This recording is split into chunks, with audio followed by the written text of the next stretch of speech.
Hello, Laura J. here outside doing what I've been practicing for 4 years practically and have gotten much better at.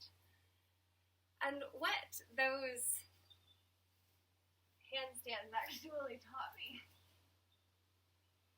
was about the tipping point in collective consciousness.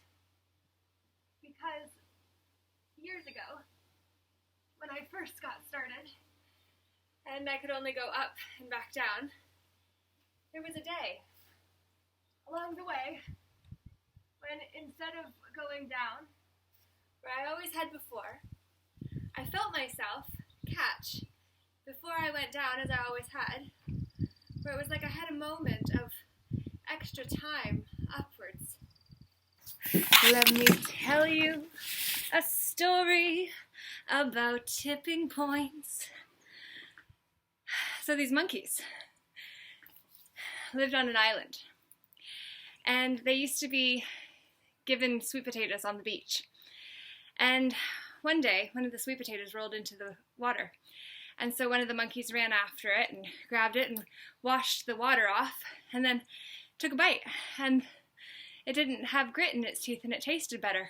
And so it told its monkey friends and family, who then told their friends and family. And then it got around to the point where the 100th monkey finally came to know this information.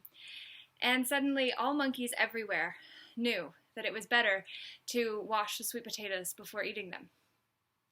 And we literally have an opportunity to have that impact now with truth.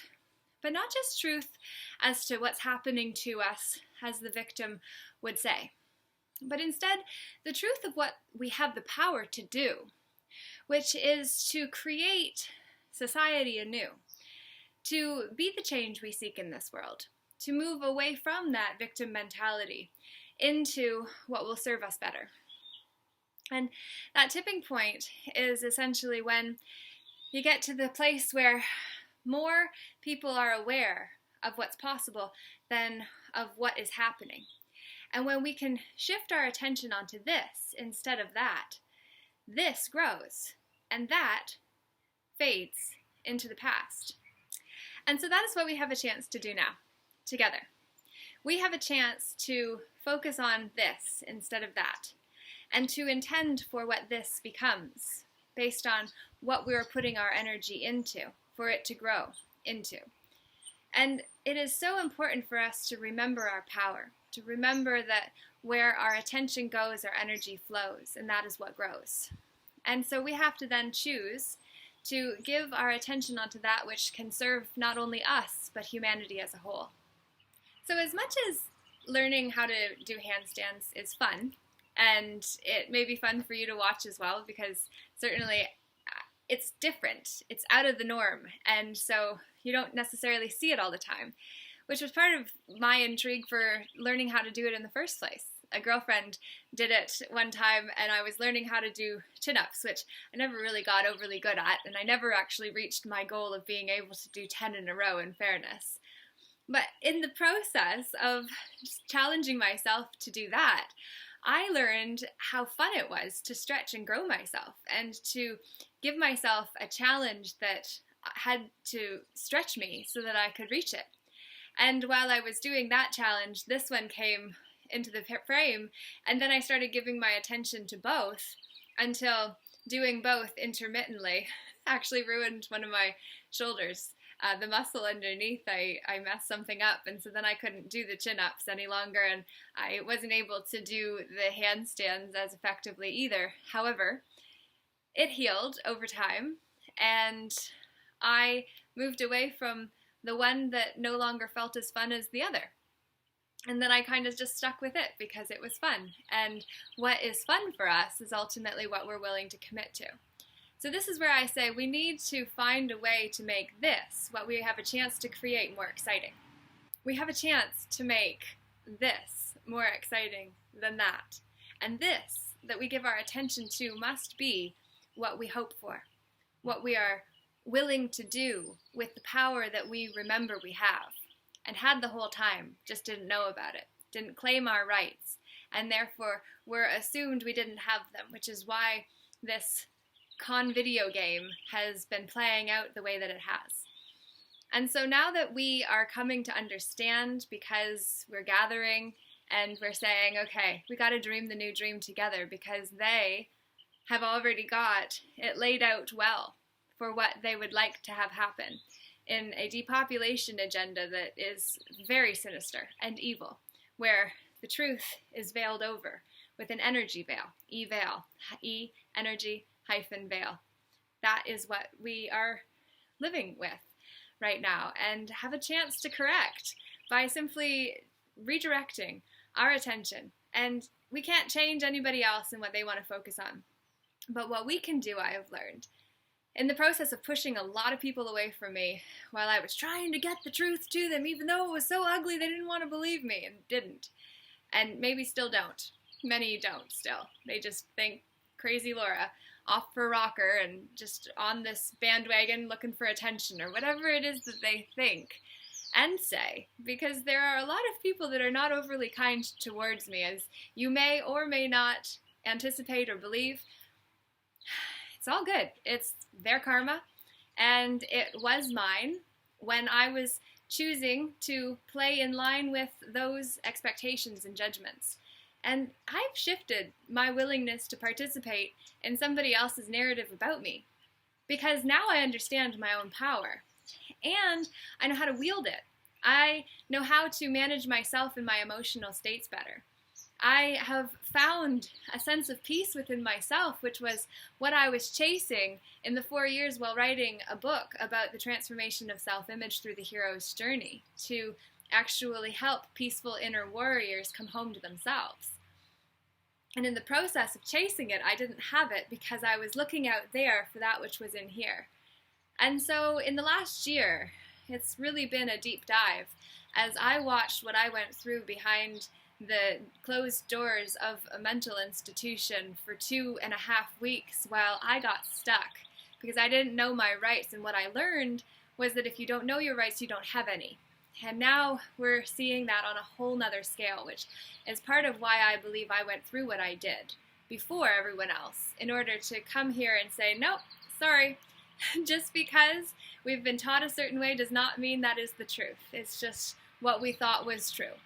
And the truth is truly stranger than fiction when we actually see how many lies are behind what seems obvious once the oblivious is made clear. So this is all to simply say, draw near, my friends, and let us go on a journey into who and whose you truly are. I don't claim to have all the answers, but I have some pretty good questions. And I have the ability to sit in the uncomfortable, pregnant pause of potential, in between when a question is asked and an answer arises from within the individual who either had the question or was asked it. And so I would love to be on that journey with you. If you choose to come along, then definitely make sure you subscribe to ljeh.ca, and also subscribe to my YouTube channel so that anytime new messages like this are posted, you are one of the first to know. And that is Laura J.E. Hamilton, my 2 middle initials and the last name, the family of which I come from, do not belong to, and yet love and appreciate for who they have each individually helped me become. Not just the Hamiltons, but all of the ancestors who came before me to allow me to be who I am today. And that is to say that all of them, I believe, came before us not necessarily as previous incarnations of me. But I do believe that reincarnation is an obvious truth that has been omitted from any of the religious traditions that needed to control the narrative around who we believe ourselves capable of becoming based on who we have been before too. All of that not corresponding entirely, and yet all of this present now moment is now. Every single moment of the past and the future, all happening right now. And when we really understand that, when we can call ourselves back present and know that maybe we were some of those ancestors who came before us. And regardless, all of them are in the DNA of possibility within us. Because as a collective, there is a glass ceiling that is our self-image as individuals within a collective. And we don't believe things to be possible until we've seen someone else do it, or we do it for ourselves. And everyone who came before us lifted that ceiling or stayed underneath of it and had the stories passed down from others in that family system or within the tribal system as a whole that ultimately were either spoken of or not, and then we got to choose whether we wanted to be the ones not spoken of or that were. And regardless of all of that, it's all shaped us to be who we are in this present moment. So I really hope that you will choose to empower yourself by taking your power back from all of those places you've given it away so freely previously. And to simply say that the quality of your life will directly be determined by the quality of questions you are not only willing to ask yourself, but that you are willing to sit in the pregnant pause of potential in order to find from within. Because if we fail to go within, we will go without. And no more, without a doubt, do I say, can we afford that? It is time for us to each bring forward the keys that each of us have come here to bring into the forefront, not on our knees in supplication and asking some higher power to save us, but to say that we are the ones we've been waiting for. No Savior is coming expressly, though if we understand the chart of the I Am presence, the chart of the divine self, that there is the Christ consciousness above and between us and the I Am presence, which is how we can command who we choose to be. I am that I am is the name of God. And each of us came here bearing a picture of God above us, that if we remember it is there, remember, become a member of our alignment to the truth again, we'll know that we're never alone. It is only when love has left the building that we feel it. For when love is in the picture, all one is what alone becomes. So, I hope that this resonates for you. I would love to know how it does, so please do comment below. Make sure you're subscribed to this channel so that you get more messages as soon as they are out, and do share this message with somebody that could use a boost in self-image, a boost in self-esteem, self-belief, in the understanding of your worth. Because truly, the world needs you strong. You are a warrior. You are here to take a stand the way our forefathers did on the land, in the water, and in the air, in space. For those are the laws. Land, air, water, space. The jurisdictions, 4, 3 of which are played out in the court systems that have been corrupted and overtaken, and that we have a chance to take back. And so let's do it together, for no one of us is as smart as all of us, and when we unite, my God, do the controllers tremble. Let's do it together, my friends. Peace out. Or rather, peace in. Is it ready?